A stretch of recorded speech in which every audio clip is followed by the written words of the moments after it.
નમસ્કાર દર્શક મિત્રો, હું છું જ્યોતિ પટેલ, મારી સાથે છે ધીરજભાઈ પટેલ. ઓમ શિવાર્પણમ ગ્રુપમાં આપનું સ્વાગત છે. હર હર મહાદેવ. અમદાવાદના સાયન્સ સિટી વિસ્તારમાં સિમ્સ હોસ્પિટલ સામે આજે આનંદ મંગલ ઉત્સવનું વાતાવરણ છવાઈ જશે.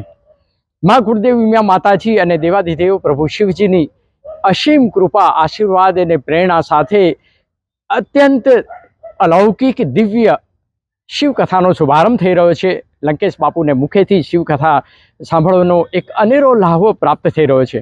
મોટા બાર કડવા પાટીદાર સમાજ દ્વારા આયોજિત શિવકથામાં આજે તમામ જ્ઞાતિના, તમામ સમાજના શ્રદ્ધાળુઓને ભાવભર્યું આમંત્રણ છે. મોટા બાર કડવા પાટીદાર સમાજ દ્વારા જે વિવિધ સેવા કાર્યો થઈ રહ્યા છે, એ સેવા કાર્યોના લાભાર્થે શિવકથાનો આરંભ થઈ રહ્યો છે. દિવ્ય અલૌકિક શિવકથા સાંભળવાનો જે લાહવો આપણને સૌને પ્રાપ્ત થયો છે. 1 એપ્રિલ 2026થી તારીખ 9 એપ્રિલ 2026 દરમિયાન રોજ રાત્રે 8 વાગ્યાથી 11 વાગ્યા સુધી દિવ્ય અલૌકિક શિવકથાનું આયોજન કરવામાં આવી રહ્યું છે. જે શિવકથામાં રાજકીય મહાનુભાવો, દાનેશ્વરી દાતાઓ સહિત તમામનું સ્વાગત, સન્માન કરવામાં આવશે. કારણ કે શૂન્યથી સર્જન સુધીની જે યાત્રા છે, એ યાત્રા દરમિયાન જેમને પણ માનસિક રીતે, શારીરિક રીતે, આર્થિક રીતે સમય દાન આપીને, આર્થિક દાન આપીને સહયોગ આપ્યો છે અને શૂન્યમાંથી સર્જન કરવામાં આવ્યું છે, એ તમામ સૌનો આભાર વ્યક્ત કરવામાં આવશે. આજે અમદાવાદ શહેરના સાયન્સ સિટી વિસ્તારમાં ફરીથી આનંદ મંગલ ઉત્સવનું વાતાવરણ છવાઈ જશે.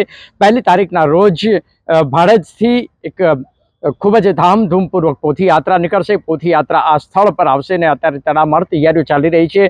અને સંસ્થાના એટલે કે મોટા બાર કડવા પાટીદાર સમાજના સંસ્થાના તમામ હોદ્દેદારો, પ્રમુખશ્રી, તમામ કન્વીનર અને તમામ કાર્યકર્તાઓ અત્યારે તડામાર તૈયારીઓ કરી રહ્યા છે કે આ કાર્યક્રમને ભવ્યથી ભવ્ય રીતે સફળતા બનાવવામાં આવે અને તમામ જ્ઞાતિના તમામ લોકોને આજે ભગવાન શિવજીની આરાધના, ઉપાસના અને સાધના કરવાના અત્યંત દિવ્ય મહોત્સવનો લાભ લેવા માટે સૌને ભાવભર્યું આમંત્રણ છે.